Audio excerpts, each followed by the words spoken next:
It's really time to stop justifying where you stand by pointing out everything that's wrong. It's really time to start trying to bliss out a little. It's really time to start giving others and yourself the benefit of the doubt. It's really time to start praising more than criticizing and looking for solutions rather than problems. It's really time to start laughing instead of crying and start complimenting instead of defending. It's really time to start looking for things that feel a little better and letting go of those things that don't feel so good. But what it's really time for is to give up the motivating action part and to begin allowing the universal forces to do the work for you. When you get in your automobile, we know you don't ever feel like it is your responsibility to get under the hood and pull belts and pulleys and pistons. You don't do that. You leave that to the ingenuity of your engine, and you just steer it in the direction of where you want to go. And we want to convince you of the power of this vortex and the cooperative components that are already lined up on your behalf. And we want to make it so clear that you are the only uncooperative component. And the reason you are is because you're so busy noticing what is. You're so busy trying to ferret out the problem. You're so busy trying to justify your existence. It's time for you to just chill and accept the grandness and the goodness and the wholeness and the worthiness of that which you are, and stop defending anything to anyone, especially to yourself. If somebody says to you, as parents often said to you when you were little, why did you do that? Your answer must be, because I wanted to. I thought I wanted to. We want you to get into this place where you are no longer trying to please the peanut gallery, the out of control, fickle peanut gallery who really doesn't know what it wants from you anyway. Because it just wants to feel better and thinks that your behavior modification might be part of the key, but it isn't. You cannot stand on your head in enough different ways to really affect anyone in a positive way very much. The best you can do for anyone is to get into your vortex and be who you really are, and then radiate the wholeness of your being back to them, you see. So, well, you're almost there. You're closer than any audience has been, we'll tell you that. You're closer than any audience has been to us having convinced you of the reality of this vortex and the benefit to you to reach toward it. Because have you ever been on vacation and you've been out on the road and you've been sort of free and in an attitude of discovery, with no time commitments, just sort of free flowing? And you know that fresh feeling of the universe just yielding to you, fun stuff to see and fun things to feel?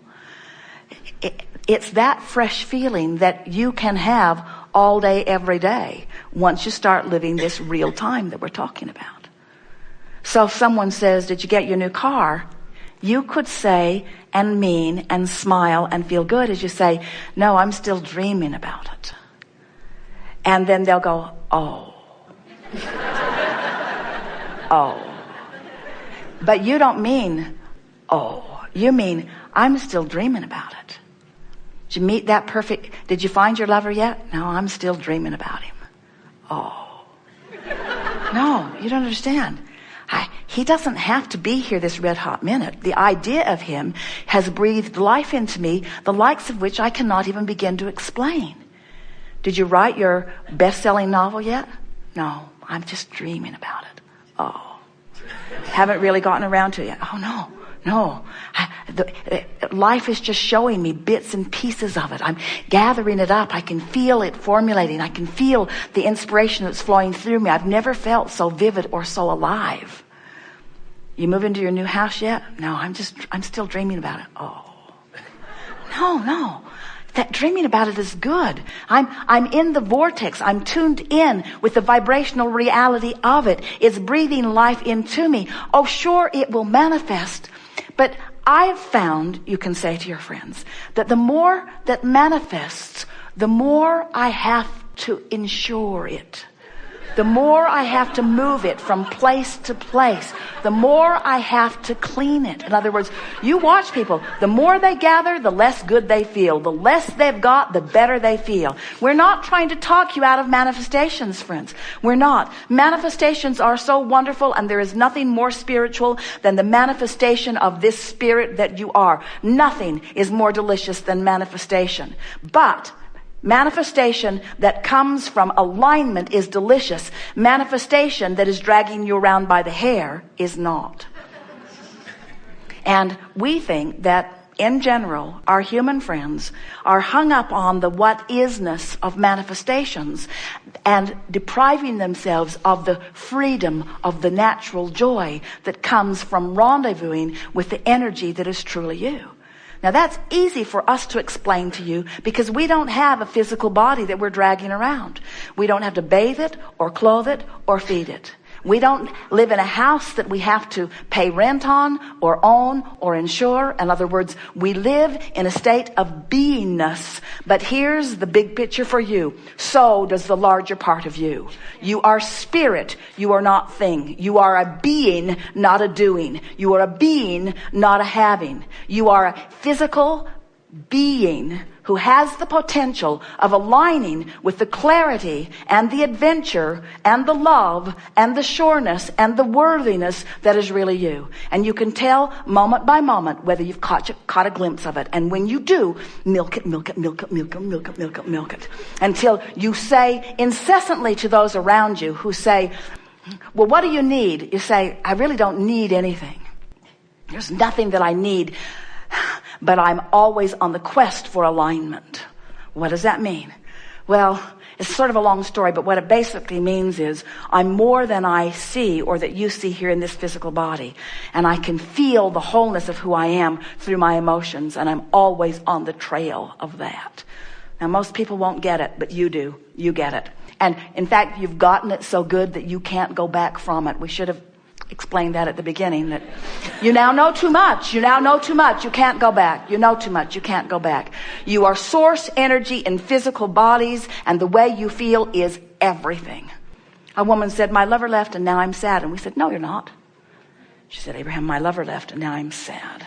We said, no, you're not. She said, Abraham. She thought things she didn't say. Something about a ridiculous ghost. Abraham, you ridiculous ghost. My lover left and now I am sad. And we said, no, you're not. She said, let me be very clear with you. I wasn't sad. And then my lover left. And now I'm sad. I'm sad because my lover left. And we said, while you're interacting with that lover, you created a lover in your vortex that lover was not a match to. And when that lover left, you're using that as an excuse not to match up with the one that's in your vortex. You're not sad because that lover left. You're sad because right now, in this red hot minute, you are not a vibrational match to the lover you have created. That's why you're sad. You're sad because you are not up to speed with who you are. That's the only reason that you're ever sad. It's the only reason that you're ever sick. It's the only reason that you ever feel negative emotion. You're not up to speed. You're not up to speed. You're not up to speed. You're not up to speed. Well, how do you get up to speed? You care about how you feel, and you practice reaching for the thoughts that feel better until you find yourself in the vortex, and then you practice being in the vortex until you're chronically in the vortex, and then you're living real time. Then your source energy flowing through you. Now as you're interacting with others, all of you is in that moment. Now you're offering one signal, not split energy. Now you are living life as you've intended. That's what you came for. For example, because the laws of the universe are always working for you to show you this. There's not a shred of evidence anywhere in the universe to the contrary of what we're speaking here. So as you hear it and you begin watching for it, it will show itself to you over and over again till you'll feel your own true power. So let's say, have you ever had an experience, it's more prevalent with men than women, but it happens, where you are having a fist fight with someone. You've actually come to blows. But there was a point before you, or before someone, we'll say you, threw that first punch. There was a point where you could have held that punch back and it would have been better. Because your nose wouldn't have been broken. And you wouldn't now be in jail. In other words, there was a point where if you had used a little willpower, a little personal motivation, you could have pulled the punch back, and even though you were so mad you were spitting bullets, it would have been better, because it got worse once the action happened from outside the vortex. You following? Mm-hmm. Have you ever been in the midst of an argument with someone where the more you spewed, the worse it got? It just got bigger and badder and bigger and badder and bigger and badder till it came to blows. Wasn't there a point where if you could have just held back, it would have been better? Aren't there things you have said that you just wish you hadn't said?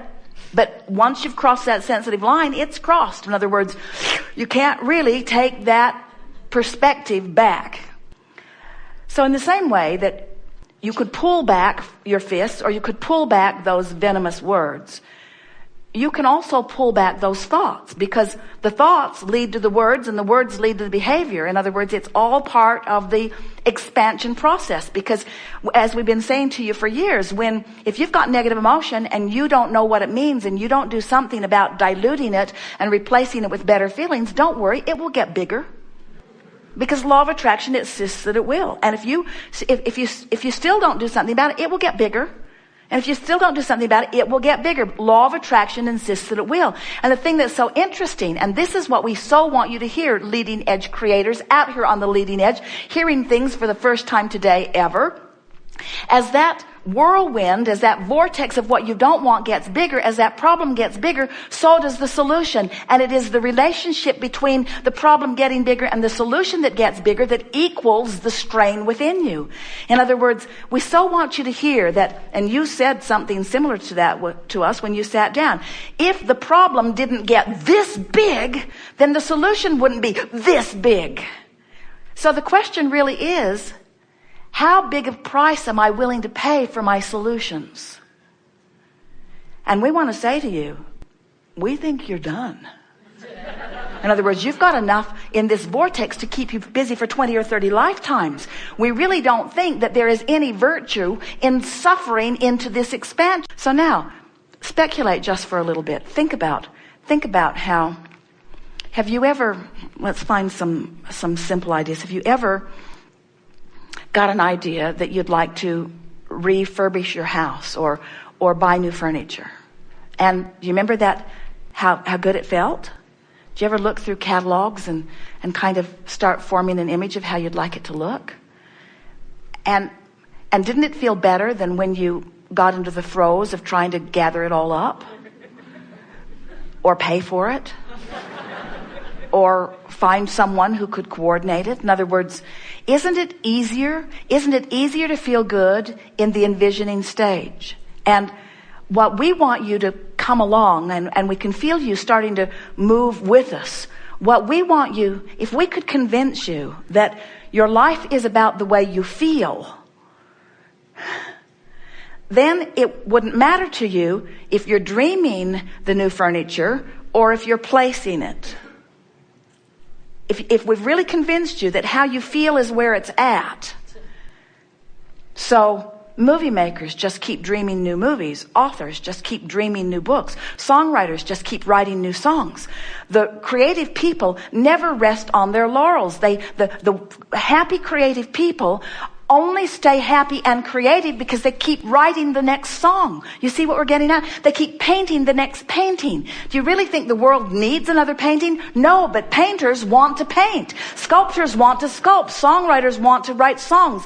Musicians want to make music. In other words, you're getting the hang of it, aren't you? In other words, you want to flow the energy. That's how you mold the clay. You want to flow the energy. You want to think the good feeling thoughts. You want to sing the good feeling songs. You want to think the good feeling thoughts. You want to think the good feeling thoughts. You want to think the good feeling thoughts. You don't want to think bad feeling thoughts. You want to think the good feeling thoughts. Now think about it. As we watch people building empires, as we watch relationships coming together, as we watch movements coming into being, do you know that far and away the majority of the movement happens before there is any physical stuff that even comes into being. In other words, as you dream your empire, as you dream your dream employees, as you dream your dream product, as you dream the world's response to it, as you dream that, it's all pure because there's no reality that's clashing with it. You got to dream it as you wanted to dream it.